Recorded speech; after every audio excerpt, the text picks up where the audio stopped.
Good morning. Good morning, everyone. And it's good to see you here today.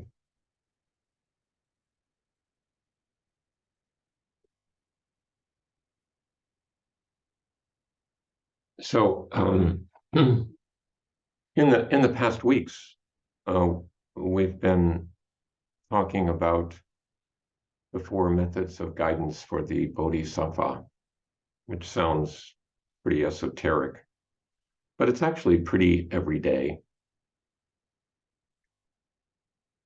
We're taking as a text this writing of Eihei Dogen, the 13th century Zen teacher. And he, in turn, was drawing on some earlier suttas of the Buddha and describing these four methods of guidance. And we talked about generosity. We talked about kind speech. The third one is beneficial action. It's the way it's usually translated, beneficial action.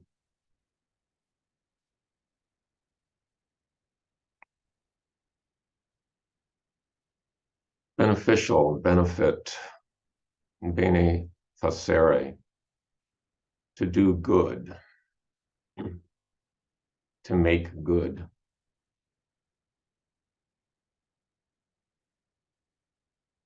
Of note, it's not to be good, but to do good.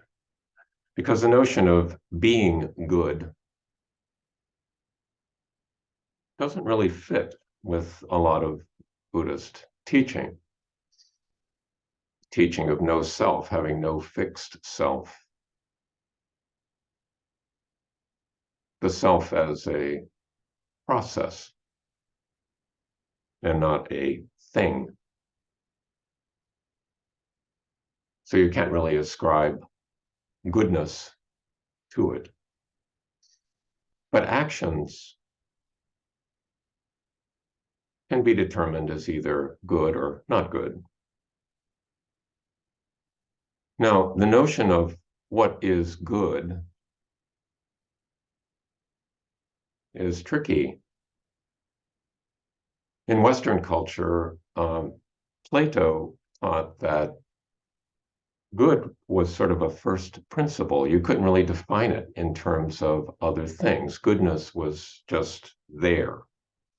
He used the analogy of sunlight. Goodness is like the light that allows us to see everything, but you can't really define it further,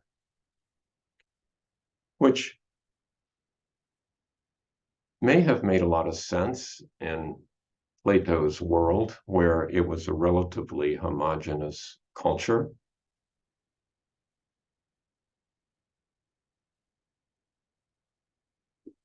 But in our world, our interconnected world,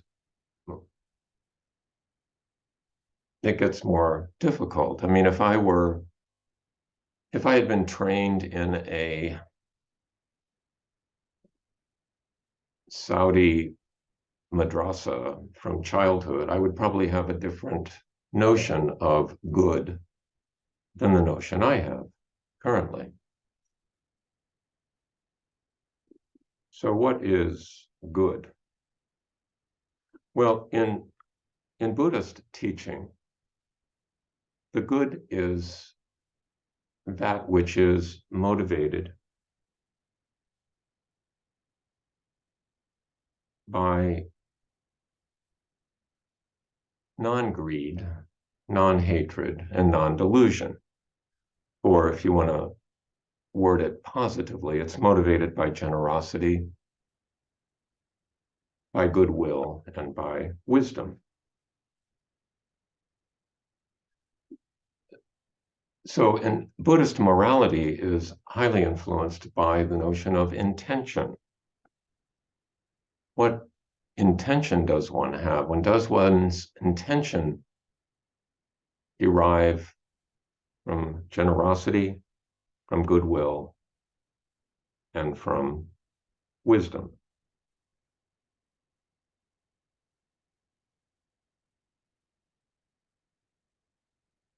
And this, I think, closely relates to what we talked about previously when we were discussing the Metta Sutta.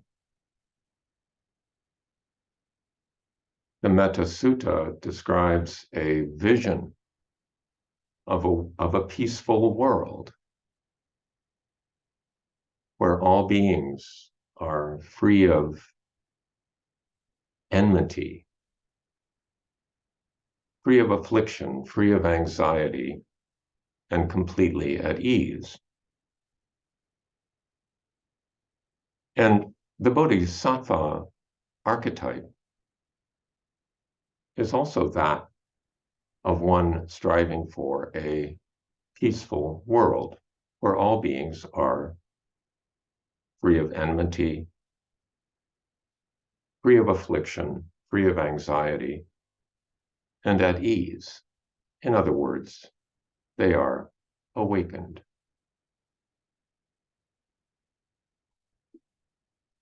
So Dogen addresses this topic of beneficial action in a short segment of his writing that I'll read in entirety because it is fairly brief. Beneficial action is skillfully to benefit all classes of sentient beings. That is, to care about their distant and near future, to help them by using skillful means. In ancient times, someone helped a caged tortoise. Another took care of an injured sparrow. They did not expect a reward. They were moved to do so only for the sake of beneficial action. Foolish people think that if they help others first, their own benefit will be lost. But this is not so. Beneficial action is an act of oneness, benefiting self and others together. The great petitioners, a lord of old, 3 times stopped in the middle of his bath and arranged his hair, and 3 times left his dinner table. He did this solely with the intention of benefiting others. He did not mind instructing even subjects of other countries. Thus, you should benefit friend and enemy equally. You should benefit self and others alike.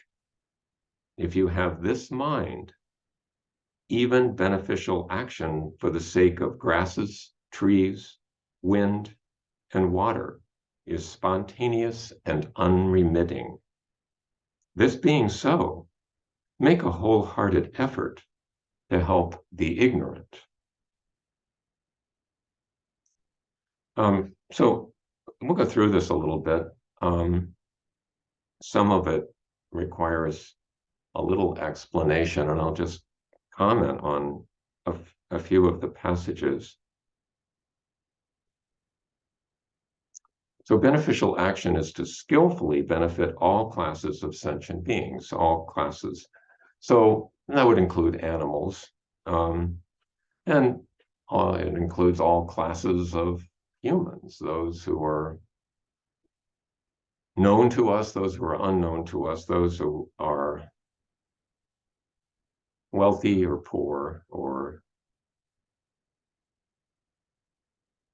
those who we agree with or don't agree with, all classes of sentient beings,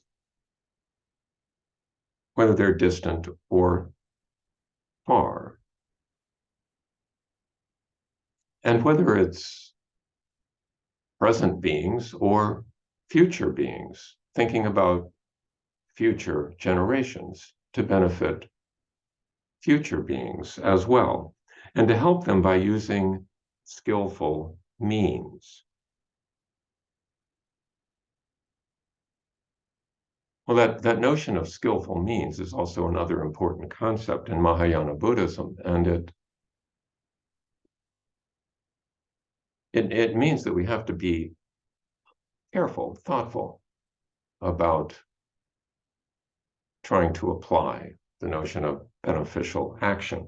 There was and it's still out there, this online shoe company called Zappos. And Zappos became very successful and had as part of its corporate culture the notion of charity, of being of benefit to those less well off. So they initially had this scheme of every time they would sell a pair of shoes, they would give a pair of shoes to a village in Latin America, an impoverished part of Latin America. So they did this, and as it turned out, there was a pre-existing economy in those villages where there were clothes resellers who depended on sort of refurbishing items of clothing and selling them to other people in the village to make a living. And when these new shoes started arriving from Zappos, it affected the income of these resellers in the village. So they were adversely affected, actually.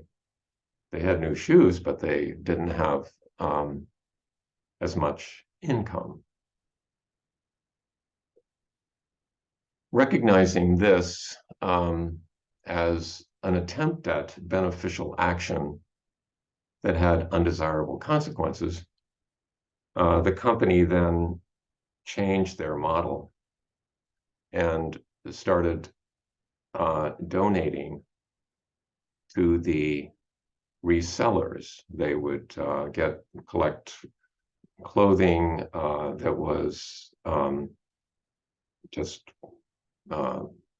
gently worn, as one might say, and then resell that to the resellers, or they would donate it to the resellers in these villages and allow the resellers to maintain their livelihood as well as providing benefit to the village as a whole. So it skillful means implies thinking things through before you do them. And it also involves monitoring the outcome, monitoring the consequences, and making adjustments as needed in order to accomplish the overall benefit intended.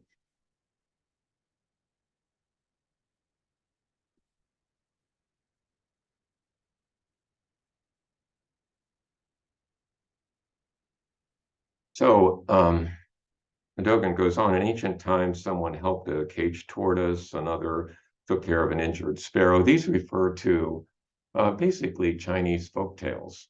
One of them about someone who was, this lay person in a village who took pity on a caged tortoise and let it go out into the wild. And then when later he was made because of his diligence, he was made a lord in the kingdom. When it came time for him to receive some sort of mark of his lordliness, the stamp that they used ended up forming itself into the shape of a tortoise. So he realized that his benefit to his I guess good works, his compassion for the tortoise had resulted in his reward of becoming a lord. And then another about someone who helped an injured sparrow, and then he had a dream that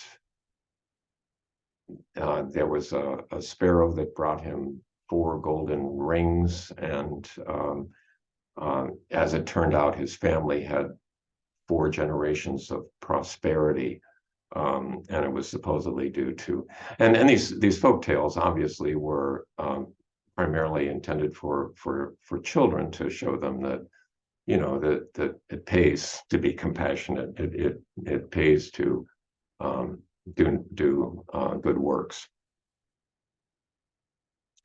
But at the time that the Lord and the person with the sparrow were doing what they did for the benefit of those creatures, they didn't expect a reward. They just operated out of heartfelt compassion. So doing so for the sake of beneficial action, not for the reward expected. Foolish people think that if they help others first, their own benefit will be lost. And this is a common notion, sort of the notion of the zero-sum game. The idea that, well, if my competitor gets ahead, I'll get behind, so I need to be ruthless, which is a familiar refrain in our capitalistic culture. But actually, sustainable benefit is often mutually beneficial. That actually, in truth, the notion of gaining at the expense of someone else usually doesn't yield long-term good.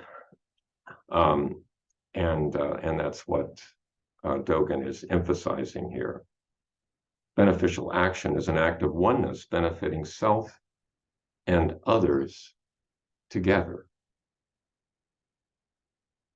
Now, this next section is about, again, another probably folk tale from China. To greet petitioners, a lord of old 3 times stopped in the middle of his bath and of his shower, got out and went to the door to help somebody, a petitioner, and then 3 times he left his dinner table in order to help a petitioner. And this is, in Dogen's view, evidence of his excellent intention of benefiting others. I guess I take a little pause with that, because to me that doesn't strike me as sustainable, to sort of do violence on yourself that way, to stop in the middle of a meal for sort of routine bureaucratic duties, or to dry yourself in the middle of a shower and then go back in to finish, in order to just take care of some job-related duties. I think self-care is part of beneficial action. It's kind of like when you're on the airline and you're hearing the announcement about, if the oxygen masks drop down, put your own mask on first so that you can then help others with their mask. It makes sense not to completely deplete yourself with this idea of beneficial action, because you won't be available to continue with what you're doing. You'll become depleted. So, for the benefit of self and others, not just for the benefit of others.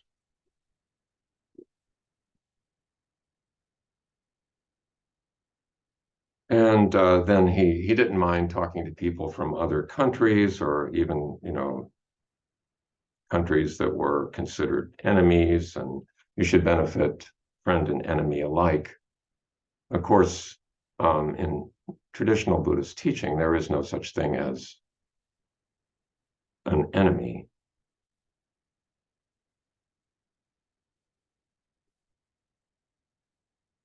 If you have this mind, even beneficial action for the sake of grasses, trees, wind, and water is spontaneous and unremitting. So just getting into the habit, again, what we talked about when we were discussing the Metta Sutta, just getting into the habit of friendliness, you start applying this more generally, not just to people, not just to people and animals, not just to people, animals, and insects, but to what we would consider inanimate objects, grasses, trees, wind, and water.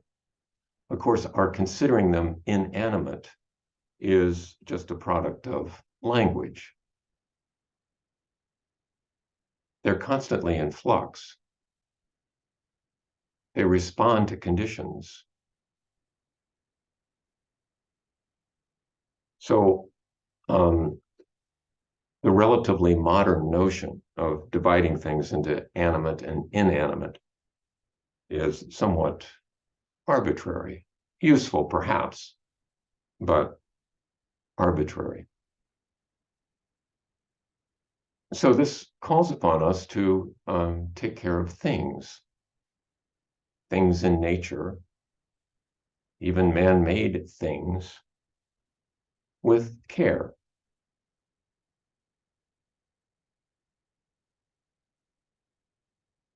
And then Dogen ends with this kind of comment that may take you aback a bit. This being so, make a wholehearted effort to help the ignorant. Make a wholehearted effort to help the ignorant. So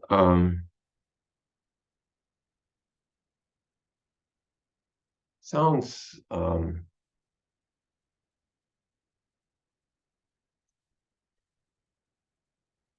little I don't know, patronizing, doesn't it? That there are ignorant people out there that we need to help. And it tends to foster the notion that we're an exclusive class of individuals who are not ignorant, who are assigned the task of helping those who are ignorant. I don't know that Dogen really intended that kind of meaning, but it just comes across that way in translation. And I guess it makes me think of the fact that on some level we're all ignorant. We're all subject to delusion. We're all subject to causes and conditions. That we all have, as they say in the Pure Land tradition, bamboo nature. That we're all, in a sense, foolish beings. And I think if one is honest in one's self-assessment, at least the vast majority of people will come to that conclusion, that they are at times foolish. I was talking yesterday to my he asked me how the talk at Mava went, and I was telling them that, well, it went okay. And I described a little bit about the scene there, which he was interested in, and ended up discussing a little bit about this notion of bamboo nature, the fact that we're foolish beings, and didn't know how he would take that, but he he put his hand up and said, "Hey, I'm the poster child for foolish being."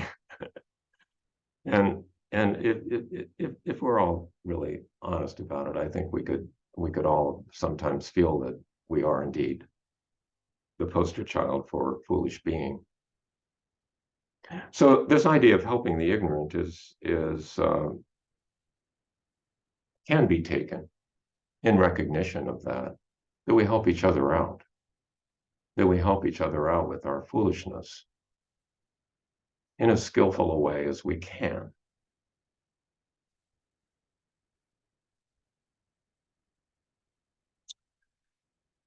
So beneficial action, and raises a lot of questions, just practical issues about, what is beneficial, what truly beneficial. There's a lot of controversy about this. A lot of controversy in the political world about what is beneficial.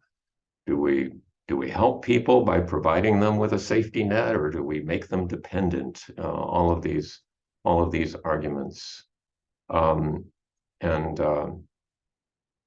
unfortunately, once they enter the political sphere, um, rational discussion tends to come to a halt. But they're real issues, and I wonder if we can perhaps discuss in the small groups today about the meaning of beneficial action. What is beneficial action, and how do we do it? So I'll stop there, and we'll break up into groups. Let's see.